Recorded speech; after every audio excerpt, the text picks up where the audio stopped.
Hi guys, welcome back to the dungeon. Pugs here, and today we're going to do another Ask the Dungeon Q&A. We've had quite a few questions come up. We've kind of filtered through some of them, and we picked the best ones that we thought we can answer for you guys pretty quickly today.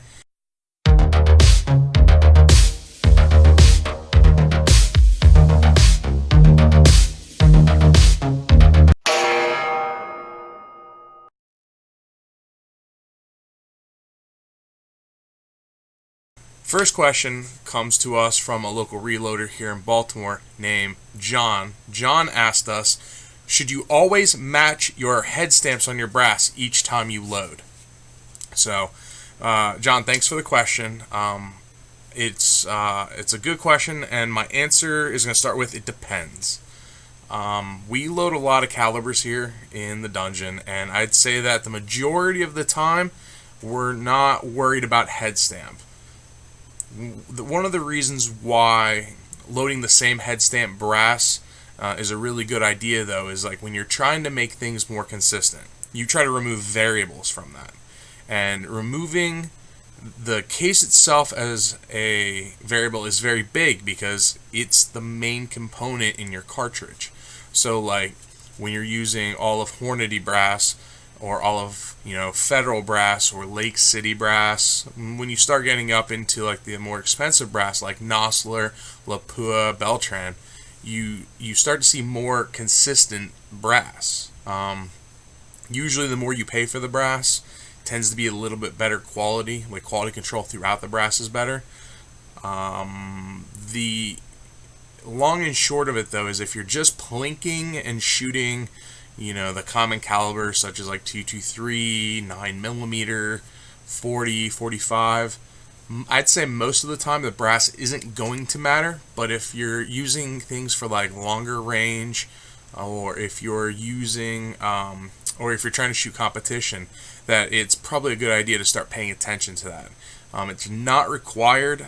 It's definitely, I know many reloaders that they don't even look at their brass. I mean, they look at to make sure that the brass is still usable, there's no case head separation, that there's no dings, bends, splits in the necks, you name it.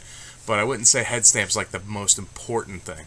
Now, when I personally load, I'm looking at like very specific, like hunting or longer range shooting, like 500 yards plus. I like to make sure everything that I'm loading is similar as possible.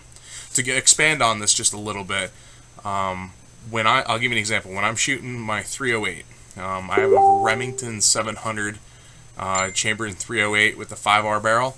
When I'm loading that, I use specifically my Lapua brass.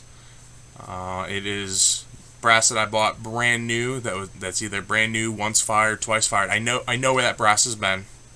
The quality control that I do on the brass is a really good set of quality control. It's all cleaned, it's all hand sorted, it's all put back, it's marked and labeled how many times it's been loaded. So I pay attention to those details. And then the projectiles, like when I buy the projectiles that I'm going to shoot out of it, I usually buy like 4 or 5 boxes at a time of the same exact lot number.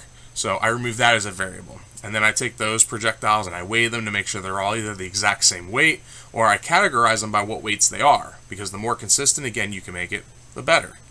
Same thing with my primers. I buy quality primers, the Federal Gold Medal Match for the large rifle primers. And when it comes to the powder, I'll use an auto loader, like a RCBS Chargemaster, to get me to a certain point, and I will hand trickle the remaining couple grains of propellant when I go to put them into the cases. So I try to fine-tune that stuff as close as possible. So that would be an example or an instance in which I would say like the head stamp on the brass does matter, and the reason for that would be to make sure things are more consistent. Now, batch to batch, brass is going to vary kind of deal. So like what's really nice with like the more expensive brass like Beltran or Lapua, they send them to you in a nice box, and that's that batch of brass. So you should expect the same consistency from each of those boxes and each of those pieces of brass in that box. and it goes right back in the box. And they're very nice. It's a good methodology to have, but I thought it was a really good question. I know we kind of went a little off topic with that, but I think it illustrated the point of, why choosing brass with the same head stamp when you load helps to keep things more consistent. So again, John, I want to thank you for that. I hope this answers your question. Second question comes to us from Laura Ladd from Facebook. She asks, what is the difference between the 223 and the 556 chamber? And what is a 223 wild? Sorry guys, lots of communications going on today. So I feel like this is one of those questions that has been, it's like the horse has been beaten to death over this. So I'm going to kind of keep this kind of short and sweet, because there's so much information that you can look up online in regards to it that I think it's important to bring up, and I want to answer for you, Laura. But I mean, the science behind it can get really convoluted and complex, and you've got the people back and forth with it. So my take on it: what is the difference between a 223 and a 556? Predominantly, they're similar. The major difference between them spec-wise is that the 556 is capable of higher pressures inside the case. The case thickness is a little bit thicker. The webbing in the bottom of the brass is thicker to be able to contain the higher pressures compared to the 223 brass. Externally, they're similar. Use the same set of dies to size them. You trim them to the same length. If you were to like slice one open and compare it to the other, I don't have a photo here of what it actually looks like, but if you were to slice them, you'll see like the thicknesses are different. It's visually different, and the methodology is that you can fire a 223 rem cartridge into a 556 NATO chambered rifle because it is a lower pressure and the chamber is designed to take higher pressure. Now with the 556 NATO, you should not, even though it will fit, you should not put a 556 NATO in a rifle that's designated a 223 Remington, because that chamber should not be supported enough to handle the kind of pressure that a 556 cartridge can produce. I don't have the exact figures and the exact numbers, but I do know like the pressures are significantly different. So to answer the second question, what is a 223 Wild? A 223 Wild is not really a caliber. It's more of a chamber designation.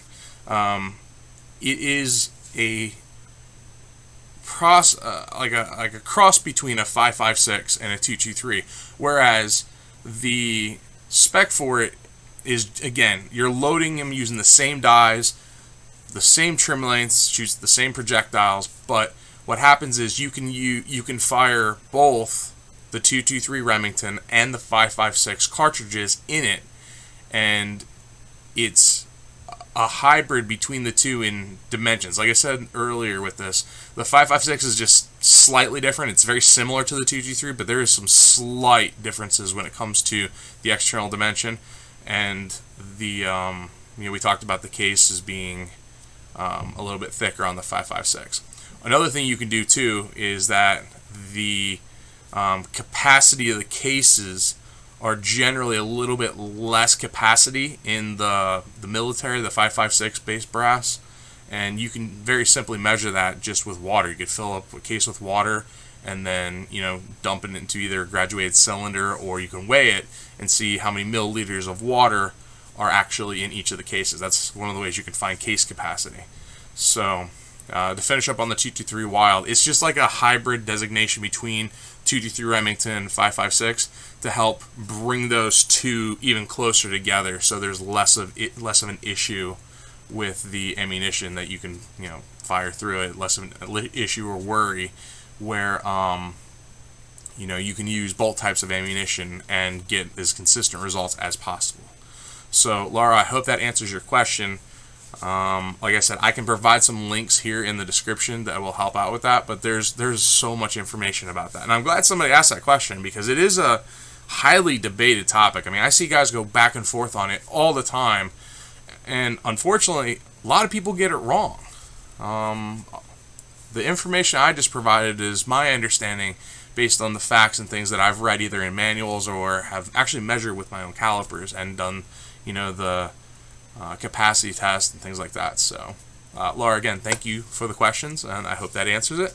The third question we're going to answer today is, actually, I don't have who asked this question. I'm going to answer it anyway. The question is shotgun loading similar to loading metallic rounds? So, shotgun reloading or shot shell reloading is different but similar at the same time. Shot shell reloading has very similar components to like a metallic cartridge. You have a shotgun hull, you have a shotgun primer, you have propellant, you have some kind of projectile, whether it be a slug or shot of sorts, different sizes of shot, and you have a wad. So in comparison to the metallic cartridge, you have the piece of brass, which is similar to the hull, the primer, a given, the propellant, again a given, and the projectile. So the difference is that a shotgun shell has a wad in it. It could either be a wad, it could be a little card, it could be what do they call them? Like a piece of cork or a cork wad. I actually have some around here somewhere, but there's an intermediary between the powder and the projectiles coming out of the shell. The concept of loading them is actually very similar, done in a different order, obviously done on different machines, and the best way to kind of describe it is that with metallic reloading, there's a way of starting low and working up to get your better accuracy or get your better groupings and your velocities. With shot shell reloading, it is recommended that when you look at a shot shell reloading manual that you follow them in recipe, if you will, or the exact steps, components to a T. They don't recommend that you essentially ladder test with shot shell. There's a lot more that can go wrong, like you're dealing with a plastic hull versus a piece of metallic brass, and there's lots of documented manuals out there. I know over on the shelf we've got the last 3 editions of the Lyman shot shell reloading manual, and it's very diverse. I mean, they literally tell you specifically use these hulls, this brand hull, this type of base wad, which is like the bottom of the hull, this particular powder, this exact amount of powder, the exact wad that you should use, and how much weight in ounces of the shot or the amount of the slug or whatever the item is you're loading to a T, and they tell you how to crimp it. I mean, there's a few ways of crimping. You've got like a 6-point full crimp, an 8-point full crimp. Those either could be tapered on top of a roll crimp, so it's a lot more specific when it comes to the shot shell reloading. And I definitely recommend, if you're not proficient as a reloader, then please absolutely follow the exact to the T what the manual says. We've tinkered with this a little bit and had some success, especially with slugs. Slugs have been like a really big thing in the dungeon late. We cast our own slugs, and actually as of this year we make our own shot, because it's a lot cheaper, I would say, to go and actually purchase flats of shotgun shells. Flats like 4 boxes of 25. If you're, depending on what you're doing, if you're shooting trap, skeet, 5-stand, or sporting clays, I mean, you could probably, for the amount of time and money it costs to load these things up, you can probably go get that stuff cheaper yourself. Unless, you're making shot. I mean, a bag of shots between $35 and $65 for 25 pounds. I mean, I get pure lead or wheel weight lead, and I get a mixture. And when we make our shot, we make 7 shot, 7.5, and 8 shot. I mean, it's costing us 60 cents a pound. So that's a big difference. Like for us, it makes more sense. As for the primers, primers are about on par with what you would pay for primers for Metallica reloading, and the what do you call it? Wads are a couple of pennies a piece.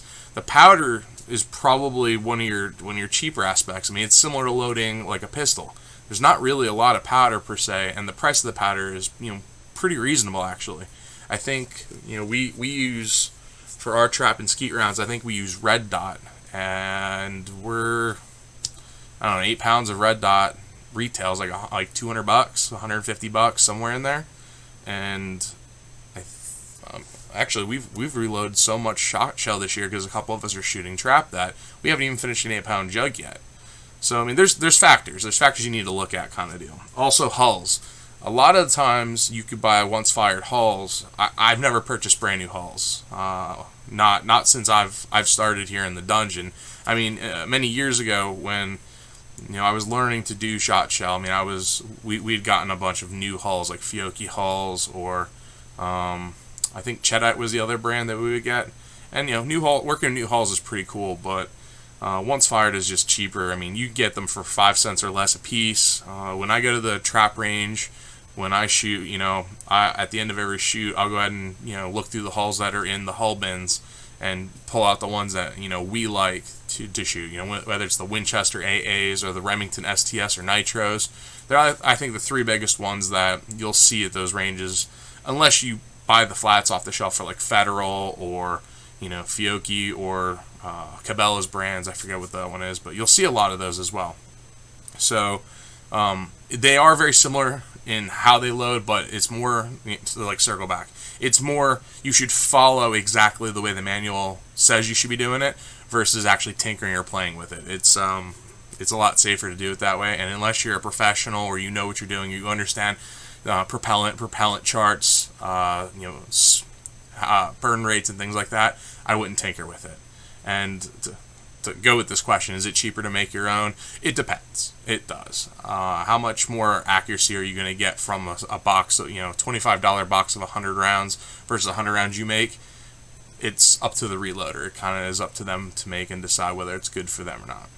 So hopefully that answers all your questions. Again, if you want to see more of these questions answered on Facebook or Twitter or Instagram, hashtag AskTheDungeon. And also go ahead and if you like what you're seeing and want to see more, support the channel. Go ahead and like us on Facebook, subscribe to us on YouTube. We're really trying to build the channel up so that we can start doing a lot more like YouTube Live and things like that, because they made some changes to their policy, and if you don't have 1,000 subscribers, unfortunately you don't get access to some features. So that's what we're working towards. We've got quite a few more videos coming up. We actually got a nice new camera that we're working with. I've been playing with. We just did a video and a product review for FW Arms. Make sure you check that out. That's definitely a video that's out there to be checked out. And check out the Red Eye Reloading guys. They're very supportive of our channel. Big shout out to them. Nick DeVrados over there. He has a really good shop, good components. A chunk of everything you see behind me has either come from him or I've done buyouts with him, kind of deal to get them. So he's a really cool dude. I really respect those guys and love dealing with those guys. So any questions, like I said, feel free to let us know. If we got it right, or if you want to add to what we had, leave some comments in the on the video. Give us a thumbs up. Tell us what we did. Tell us what you like. Tell us what you want to see. Lots to come. So again, thanks for hanging out with us this afternoon. Pugs from the Dungeon signing off. God bless.